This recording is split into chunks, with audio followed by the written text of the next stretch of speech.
Expropriation of land without compensation could be a step closer to becoming a reality. This after Parliament's Land Expropriation Committee approved a bill to allow for Section 25 of the Constitution to be amended. Well, let's speak to the former Chief Land Claims Commissioner, Wallace Mgoqi, about these developments. Good afternoon to you, Wallace, and thank you for taking the time to talk to us here on All Angles. Good afternoon, Nothemba, and your listeners. Maybe let's start by just understanding what it means for the bill to be brought closer to reality. What does that mean? What is reality in this case?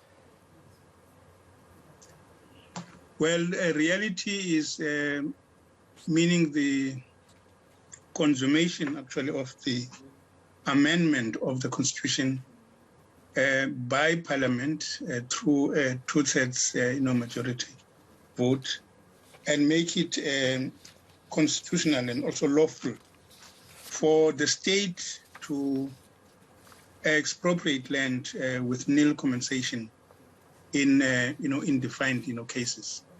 And obviously, for it to then come to law, obviously the ANC would need a three-quarter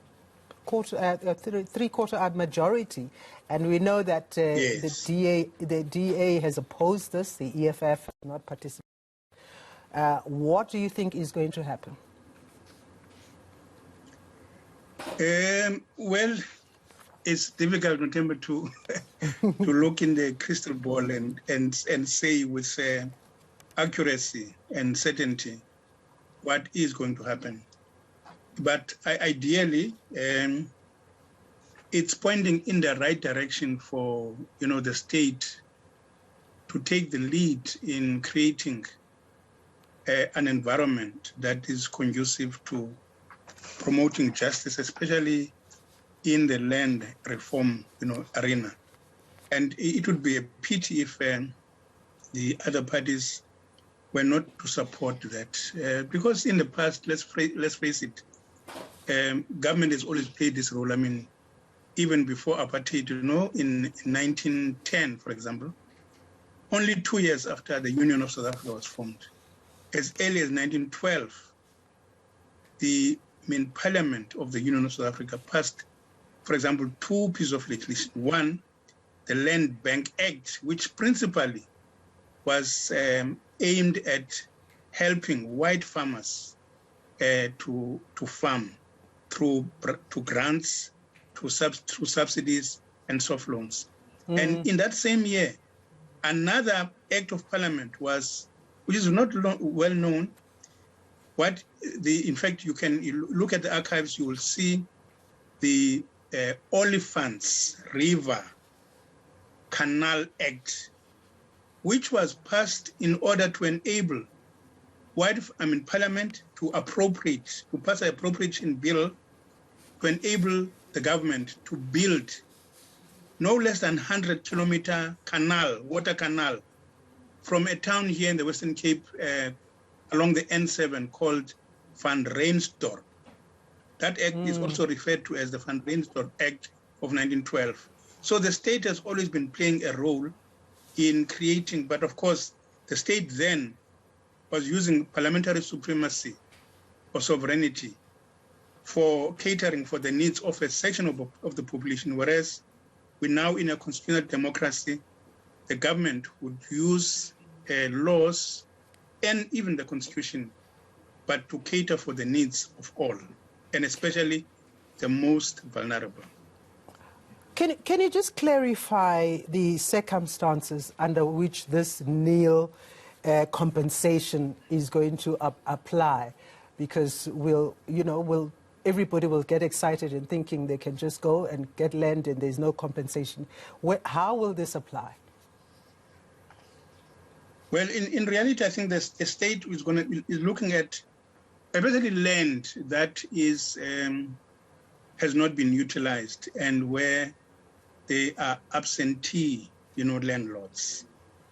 And in the case of such, land, the law will allow the state to expropriate without compensation, because it's like people who have a resource that is in excess of their needs, when in fact in society there are large numbers of people with such needs. So it is going to be in such cases where the state will then have the power to expropriate, and without the obligation that normally accompanies expropriation to have compensation. It's taken and of course, I mean, let me hasten also to say that I think it would also be naive to think that even if the amendment were to be effected, that in itself is going to be, a silver bullet. It's not going to be a silver bullet. Some of us have been advocating, in fact, for the state to play an exemplary role in terms of making land that is under its jurisdiction, such as, for example, commonages under municipalities. And especially because even the Constitution as it stands now, Section 153 of the Constitution places an obligation upon municipalities to observe the developmental duties that the Constitution imposes upon them by making such land available to people within their jurisdiction. And also other, departments like this, Public Works, which is the custodian of state land, they've got vast tracts of land. Even the SANDF has got vast tracts of land which are under their jurisdiction, which over the past 27 years actually has not been utilized. Even the correctional services.